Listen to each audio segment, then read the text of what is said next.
안녕하십니까, 김동환입니다. 얼마 전에 3D 프린터 관련된 분야에 계시는 분이 3D Max 2024 버전의 STL 업데이트에 대해서 좀 문의를 하셨는데요. 3D Max 2024 버전이 출시가 된 지가 좀 지났지만 이번 기회에 그 3D Max 2024 버전의 새로운 기능을 좀 정리하는 영상을 좀 간단하게 좀 만들어서 보여드리려고 합니다. 먼저 크게 4개의 챕터로 설명을 좀 드리도록 하고요. 3D Max의 데이터 협업에 관련된 부분, 그리고 모델링에 대한 부분, 그리고 애니메이션, 그리고 재질하고 렌더링에 관련된 부분으로 4개의 챕터로 설명을 드릴 거고, 마지막에 재질하고 렌더링 쪽에서 아놀드는 어, 제 최신 버전인 5.6.1.0 버전에 대해서 간단하게 좀 소개하는 영상을 만들었기 때문에 아놀드 부분은 빼고 설명을 드리도록 하겠습니다. 먼저 이제 협업에 관련된 부분을 설명을 드리도록 하겠습니다. 데이터 협업에 관련된 부분이라고 하면은 외부에서 데이터를 가져와서 3D Max에서 작업을 하고 이것을 뭐 렌더링이나 또는 다른 소프트웨어에서 사용할 수 있도록 내보내는 부분에 대한 이제 업데이트라고 보시면 될 것 같고요. 어, 우선 크게 STL에 관련된 부분에서 STL 파일을 가져오는 데 있어서 굉장히 빠르게 이제 데이터를 가져올 수가 있습니다. 그리고 같은 오토데스크 제품의 3D CAD 툴의 데이터를 가져오는 플러그인 설치에 관련된 부분이 좀 변경이 됐고요. 그리고 외부의 타사의 3D CAD 툴을 가져오는 데 있어서 다른 타사의 그 3D CAD 툴 역시도 당연히 새로운 버전이 계속해서 릴리즈가 되는데요. 그런 부분에 있어서 이제 최신 버전의 어, 그 3D CAD 툴을 가져올 수 있도록 좀 더 업데이트가 됐다라고 보시면 되고, 그리고 외부에서 제공하는 외부 소프트웨어에서 제공하는 스크립트의 버전도 이제 추가가 됐다라고 보시면 됩니다. 그리고 외부에서 가져온 데이터를 빠르게 확인할 수 있게 STL 체크 모디파이어가 좀 더 빠르게 이제 작동이 되고요. 그 다음에 가져온 데이터를 경량화 시킬 수 있는 리폴로지 툴 역시 좀 업데이트가 됐습니다. 그리고 USD 같은 경우에도 0.4 버전으로 업데이트가 되면서 외부로 데이터를 가져가는 데 있어서 좀 더 업데이트가 됐다라고 보시면 되는데요.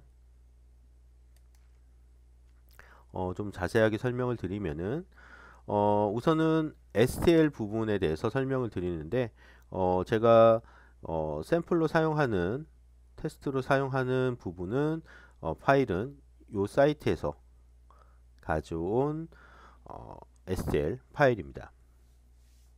우선은 3D Max 2024 버전에서 이제 불러드리게 되는데요.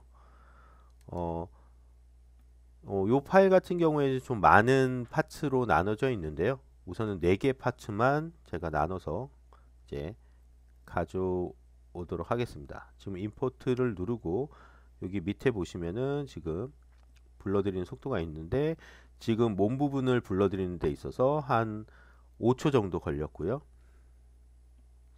지금 357만 폴리곤을 불러드리는 데 있어서 지금 5초 정도 걸렸다라고 보시면 되고요. 그 다음에 이제 손과 양쪽 날개, 그래서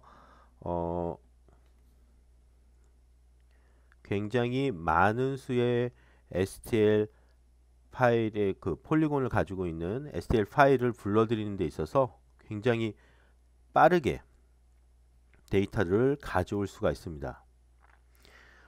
그런데 3D Max 2023.3 버전에서 같은 파일을 불러드리게 되면은 제가 우선 처음에 파일을 이제 같이 이제 몸에 관련된 부분을 불러드리게 되면은 이 부분은 이제 제가 이렇게 좀 올리도록 하겠습니다. 지금 보시면은 시간이 20분이 지났는데도 전혀 변화가 없고요. 여기 아래쪽에 보시면은 진행률이 전혀 올라가지가 않는 걸 보실 수가 있습니다. 1시간이 넘고 제가 영상은 거의 1시간 50분 정도 녹화를 해 보았는데도 전혀 뭐 진행률이 거의 미비하게만 올라가고 있고, 이 파일 같은 경우에는 제가 밤에 임포트를 해서 다음날 아침에 확인했는데도 불러지지가 않았습니다. 그래서 3D Max 2024 버전에서는 STL 파일을 불러드리는 데 있어서 굉장히 안정적이면서도 굉장히 빠른 속도로 데이터를 가져올 수가 있습니다. 이 부분 같은 경우에는 제가 오래전에 이제 3D 프린터 처음에 초창기에 라이센스가 풀리면서 3D 프린터가 막 붐이 일었을 때도 이제 그때 맥스를 가지고 어떻게 이제 좀 사용할 수 있느냐라고 이제 문의가 많이 있어서 설명을 드릴 때 3D 프린터를 하고 할 때에 어떻게 이제 처음에는 거의 대부분이 이제 플라스틱으로 이제 나오기 때문에 정확하게 이걸 후가공을 어떻게 해야 되는지, 그리고 어떻게 이게 나중에 완성이 됐을 때 어떤 모습인지를 잘 모르게 되는데요. 그런 부분들을 맥스에서 미리 재질이나 아니면은 시뮬레이션 같은 이제 그 렌더링을 통해서 어떻게 이제 앞으로 진행을 할 건지에 대해서, 그리고 어떻게 컬러들을 바꿔갈 것인지를 미리 테스트를 할 수 있습니다라고 말씀을 드렸고,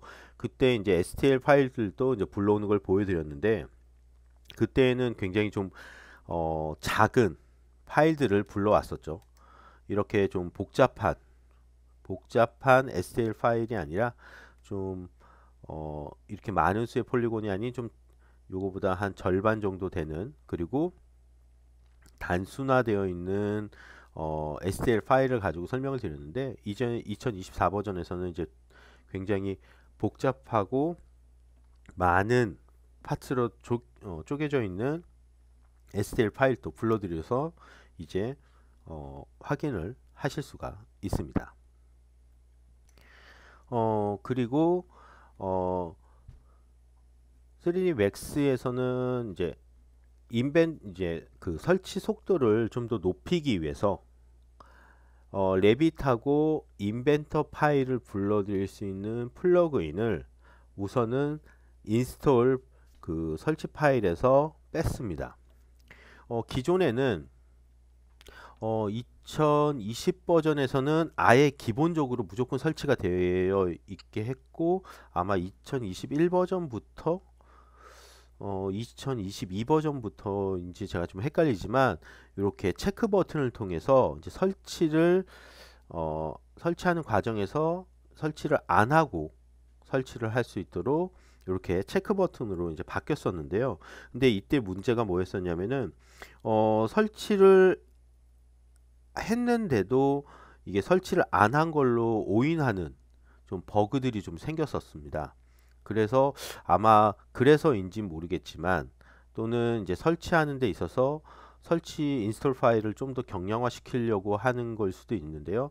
이런 식으로 이제 설치 파일에서 레빗하고 인벤터에 관련된 운영 플러그인을 아예 빼버렸고요. 요 파일들을 설치하려면은 이제 어카운트에 가셔서, 오토데스크 어카운트에 가셔서 제품 업데이트해서 이제 원하시는 버전의 인벤터하고 레빗 상용 운영성 플러그인을 별도로 다운로드 받아서 설치를 하시면 됩니다. 보시면은 뭐 1기가 2기가 굉장히 많죠. 그래서 이 파일을 설치를 하시면은 이제 인벤터 파일이나 레빗 파일을 가져오는 데 있어서 전혀 문제가 없고요. 만약에 작업을 하시는 데 있어서 인벤터 3D CAD 툴들을 이제 가져와서 사용하지 않으시면은 설치하실 필요도 없습니다. 맥스 같은 경우에는 M&E 쪽 제품에서 사용을 하지만 오토데스크의 AC 컬렉션이나 MFG라는 컬렉션에도 저 맥스가 포함되어 있습니다. 맥스 같은 경우에는 제품이나 건축에서 좀 많이 사용하고 있기 때문에 그래서 이제 그쪽 컬렉션에도 있는데, 그런 컬렉션을 사용하시는 분이라면 이제 요거를 별도로 다운로드 받아서 이제 설치를 하셔야 되는 부분이고요. 그리고 외부에서 제공되는 스크립트 중에 하나인 이제 서브스탠스 스크립트가 이제 버전이 2.4.10 버전으로 좀 업데이트가 됐습니다. 업데이트가 어떤 부분이 업데이트가 됐는지 릴리즈에 관련된 부분을 저도 좀 확인하려고 했는데, 그거에 대한 부분은 이제 어도비 쪽 홈페이지에 있는데 어도비 쪽 홈페이지에서 업데이트가 안 돼 있어서 저도 확인은 안 됐지만, 아마 버그 부분이 좀 바뀌었을 거고, 그 다음에 서브스탠스 엔진이 업데이트가 되면서 변경되면서 그런 부분의 호환성 부분이 좀 업데이트가 되지 않았을까 이제 예상이 되는 거고요. 이 스크립트를 설치를 하면은 맥스 상단에 보시면은 서브스탠스라고 하는 메뉴가 생겨서 보시는 것 같이 어떤 렌더러를 쓰냐에 따라서 해당 머티리얼에 자동으로 이제 서브스탠스 SBS AR 파일이 자동으로 이제 연결되도록 해주는 스크립트라고 보시면 됩니다. 참고로 서브스탠스 맵은 지금 맥스에서 두 가지가 있습니다. 서브스탠스 맵이 있고 서브스탠스 2가 있는데 2021 버전부터 이제 서브스탠스 2가 들어왔고요. 이게 서브스탠스 엔진이 7버전, 이때가 아마 7버전일 겁니다. 7버전으로 바뀌면서 좀 여러 가지 문제, 이제 안 불러지는 문제들이 있어서 이게 바뀐 걸로 알고 있는데요. 아무튼 이제 서브스탠스 2 버전을 사용하시면 되고, 여기에 있어서 해당 스크립트를 사용하실 때에 이제 아놀드에 관련된 부분은 제가 영상으로 좀 한번 보여드렸는데요. 이런 식으로 해서 이 스크립트를 이용을 해서 사용하시면 좀 더 빠르게 사용을 하실 수가 있습니다. USD 부분은 0.4 버전으로 업데이트가 됐습니다. USD 같은 경우에는 3D Max를 설치하시는 것 외에도 이 업데이트 어카운트에 업데이트에서 별도로 또 추가로 설치를 해 주셔야 되는 부분이고요. 이걸 설치하시게 되면은 이제 메뉴에 레퍼런스에 가시면은 USD 스테이지에 관련된 부분이 추가가 되고, 지금 여기 크레이트에 가셔서 여기 보시면 USD라고 이렇게 메뉴가 추가가 됩니다. 그래서 이제 이렇게 사용을 하실 수가 있고, 이번 업데이트에서는 이제 스킨 모디파이를 내보내기를 이제 지원을 합니다. 그래서 여기 보시는 것 같이 이렇게 체크 버튼이 꺼져 있지만 이제 스킨에 관련된 부분을 추가해서 USD로 내보내실 수가 있고요. 그리고 플러그인을 개발하고 있는 개발자들이 이제 이 USD 익스포터에 해당 플러그인의 정보들을 넣어서 확장해서 사용할 수 있는 맥스 USD SDK를 출시를 했습니다. 요 부분에 있어서는 V-Ray 같은 경우에 여기 보시면은 이제 이 USD 익스포터에 보시는 것 같이 이렇게 머티리얼 부분에 V-Ray 머티리얼, 카오스 이런 부분들을 이제 익스포터에 확장해서 넣어서 이제 다른 프로그램에서 해당 USD를 이제 불러들였을 때 플러그인의 정보를 가져갈 수 있도록 이렇게 확장해서 사용을 할 수가 있습니다. USD 같은 경우에는 예전에 제가 이제 USD 옴니버스에 관련된 부분을 테스트를 하면서 영상을 올렸었던 것 같은데, 다양한 소프트웨어끼리 이제 협업할 때 좀 효과적으로 쓸 수가 있고, 재밌는 거는 이제 제가 맥스 데이터를 옴니버스로 보내고 또 아이클론이나 뭐 캐릭터 크리에이터에 있는 데이터도 USD로 보내고, 언리얼에 있는 데이터들도 USD로 변환해서 또 옴니버스로 가져갈 수가 있습니다. 그렇게 가져간 것들을 제가 다시 만들었었던 소프트웨어로 가져가는 게 아니라 맥스로 다시 가져올 때도 언리얼로 만들었었던 장면 씬을 옴니버스의 USD로 가져간 다음에 그 USD를 다시 맥스로 가져오는 방법으로도 사용을 했었는데요.